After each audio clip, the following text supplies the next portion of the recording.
Hello students, welcome to my channel. आज की इस वीडियो में हम देखेंगे कि भाई सेमीकंडक्टर क्या होता है। ये भी मोस्ट इम्पोर्टेंट क्वेश्चन है। टॉपिक का जो नाम है, भाई जो चैप्टर का नाम है उसके बारे में तो पूछ ही लेते हैं और एक्सप्लेनेशन भी हमें अच्छे से देनी पड़ती है। आपसे सेमीकंडक्टर पूछ लेंगे, उसके टाइप्स पूछ लेंगे, ठीक है। उसके टाइप्स के भी टाइप्स पूछ सकते हैं वो, ठीक है। जैसे क्या हो गया, सेमीकंडक्टर के टाइप क्या हो गए, इंटेरेंसिक हो गया, एक्सट्रेंसिक हो गया, उसके बाद में उसके भी एन टाइप हो गया, पी टाइप हो गया, ठीक है। तो पूरी एक्सप्लेनेशन मांग लेते हैं। तो हम देखते हैं सेमीकंडक्टर क्या होता है। These have conductivity between metals and non metals.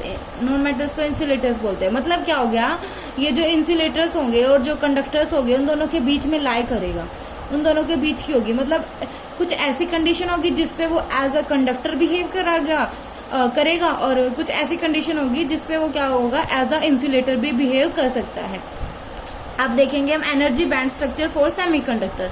अब देखें, फॉर एग्जाम्पल हम क्या लेते हैं, सिलिकॉन ले लेते हैं। हम सिलिकॉन लेके चलते हैं, मैं एनर्जी बैंड स्ट्रक्चर बताना है। तो हमने क्या किया, जो एनर्जी बैंड स्ट्रक्चर होता है ना सेमीकंडक्टर के लिए, फॉर एग्जांपल सिलिकॉन ले रहे हैं, तो उसका जो एनर्जी जो गैप होगा वो क्या होगा, 1.1 इलेक्ट्रॉन वोल्ट होगा। कितना होगा, 1.1 इलेक्ट्रॉन वोल्ट, जो कि बहुत ही ज्यादा स्मॉल वैल्यू है। हमें बताना पड़ता है कि इन सेमीकंडक्टर द एनर्जी, जो एनर्जी गैप आएगा, भाई यहाँ पे गैप और लिख लेना आप, energy gap between conduction and valence band is very small.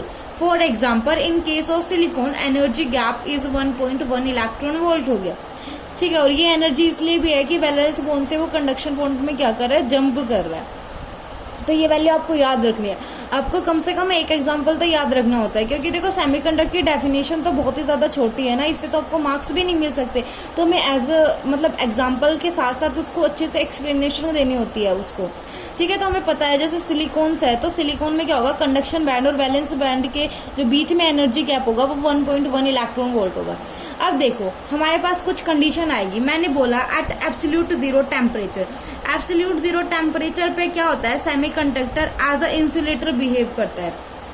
Eight absolute zero temperature semiconductor is behave like an inductor, ठीक है। अब देखो जब एब्सोल्यूट जीरो टेम्परेचर हम अप्लाइड करते हैं तो वैलेंस बैंड क्या होता है, is completely filled. Valence band जो मतलब वैलेंस मतलब तो बैंड होता है वो क्या होता है, कम्प्लीटली फिल्ड हो जाता है। लेकिन जो कंडक्शन बैंड है, कंडक्शन से क्या होता है, कंडक्शन से तो इलेक्ट्रिसिटी पास होती है ना। कंडक्शन का मतलब क्या होता है, जिसमें से इलेक्ट्रिसिटी पास हो सके। जब कंडक्शन बैंड इम्पिटी हो गया तो उसमें से इलेक्ट्रिसिटी पास नहीं होगी तो वो क्या बन जाएगा, वो बन जाएगा इंसुलेटर। तो एब्सोल्यूट जीरो टेम्परेचर पे क्या होता है, आपको पता चल गया ना कि इंसुलेटर क्या हो गया, एज अ इंसुलेटर बिहेव करेगा। तो आपको पता चल जाएगा, क्योंकि जो कंडक्शन बैंड होगा वो तो इम्पिटी हो जाएगा। इम्पिटी मतलब होता है खाली हो जाएगा, और वैलेंस बैंड क्या हो जाएगा, उसमें फिल हो जाएगा। इतनी बात क्लियर। तो हम लिखेंगे hints the insulator at low temperature.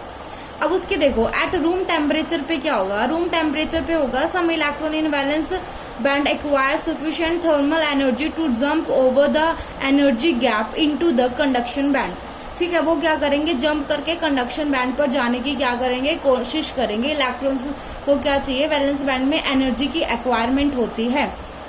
उसके बाद में क्या होगा, कंडक्शन बैंड में क्या होगा, इलेक्ट्रॉन क्या करेंगे, फ्री हो जाएंगे मूव करने के लिए under the influence of even a small electric field. भाई जब देखो थोड़ा सा स्मॉल इलेक्ट्रिक फील्ड होगा तभी तो वो मूव कर सकते हैं, और जब वो फ्री टू मूव है तो इलेक्ट्रिसिटी भी होगी, इलेक्ट्रिक फील्ड भी होगा, और वो वहां पे क्या कर देंगे, मूव करते रहेंगे। इसका मतलब क्या करेंगे, वो वहां पे मूव कर रहे हैं। जब इलेक्ट्रॉन्स की मूवमेंट होती है तभी तो क्या होता है, करंट फ्लो होता है। करंट फ्लो होगा तो एज अ वो कंडक्टर बिहेव करेगा। इतनी बात क्लियर हो गई, ठीक है। अब देखो द फ्रैक्शन पी ऑफ ये आपको ये लाइन आपको याद रखनी पड़ेगी कि जो फ्रैक्शन होता है ना, फ्रैक्शन ऑफ इलेक्ट्रॉन्स, जो फ्रैक्शन होगा इलेक्ट्रॉन्स का, which can be excited to the conduction band. Excited का मतलब तो आपको पता है ना, एक्साइटेड, जब आप एक्साइटेड होते हो तो क्या करते हो, आप उछलते हो, कूदते हो। ऐसे इलेक्ट्रॉन एक्साइटेड स्टेट में क्या करते हैं, मूव करते हैं, जंप करते हैं, उछलते कूदते हैं वे भी। इतनी बात क्लियर, ठीक है। तो प्रोपोर्शनल होगा किसके, माइनस EG/kT। ये एक्सप्रेशन आपको डिराइव नहीं करना है, ये याद करना है। ये साइंटिस्ट ने पहले ही डिराइव कर रखा है, ये सिर्फ आपको याद रखना है कि P is directly proportional to expression minus EG/kT। EG क्या हो गया, एनर्जी गैप। K क्या हो गया, बोल्ट्जमैन कांस्टेंट, आपने पढ़ रखा है ये। T क्या हो जाएगा, T is absolute temperature. T क्या हो जाएगा, एब्सोल्यूट टेम्परेचर हो जाएगा।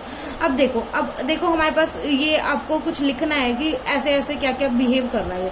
देखो अनलाइक मेटल्स में क्या होगा, जो रेजिस्टेंस होगा ना सेमीकंडक्टर का, डिक्रीज हो जाएगा with the rise in temperature. मतलब जो अनलाइक मेटल्स हो गए उसमें क्या होता है, जब टेम्परेचर को हम राइज कर देते हैं तो जो रेजिस्टेंस होता है सेमीकंडक्टर का वो डिक्रीज हो जाता है। ये बात आपको याद रखनी पड़ेगी। उसके बाद में because with rise in temperature more and more electrons jump from valence band to conduction band. जब देखो हम क्या करेंगे, टेम्परेचर देंगे तो क्या करेंगे, उछलेंगे। ठीक है, उनको आप ये मान लीजिए उनको गर्म लग रहा है और वहां से उछल के भाग रहे हैं। उसके क्या बोला हमने, टेम्परेचर को राइज किया तो मोर and more electrons jump from valence band into conduction band. Therefore conductivity of semiconductors क्या होगी, इंक्रीज हो जाएगी। सेमीकंडक्टर क्या होगी, इंक्रीज हो जाएगी। रेजिस्टेंस का डिक्रीज होना का क्या मतलब होता है, कंडक्टिविटी का इंक्रीज होना होता है। रेजिस्टेंस का मतलब क्या होता है, रुकावट लेके आता है ना वो, किसमें, जब हम मतलब जो करंट राइज कर रहा है तो रेजिस्टेंस क्या करता है, उसको रोकता है। ठीक है, तो इसने बोला कि भाई अनलाइक मेटल्स में क्या होता है, रेजिस्टेंस तो डिक्रीज होगा जब राइज टेम्परेचर होगा। जब टेम्परेचर राइज होगा तो इलेक्ट्रॉन्स उछल कूद करेंगे। जब इलेक्ट्रॉन्स चल रहे हैं, फिर रहे हैं, तो क्या हो रहा है, करंट क्या हो रहा है, करंट फ्लो कर रहा है। अब आपको पता है ना, जब इलेक्ट्रॉन्स मूव करते हैं तभी हमारे पास क्या होता है, करंट क्या होता है, फ्लो करता है। ये बात आपको पता है और ये आपने बहुत बार पढ़ चुकी है। तो यहाँ पे वही कॉमन सी बात बता रखी है। ठीक है, और एक दो कंडीशंस हो रहा है, वो देखिए आप लोग। अब देखिए इन मेटेलिक कंडक्टर्स में क्या होता है, वैलेंस इलेक्ट्रॉन्स लूजली बाउंड होते हैं न्यूक्लियस के पास।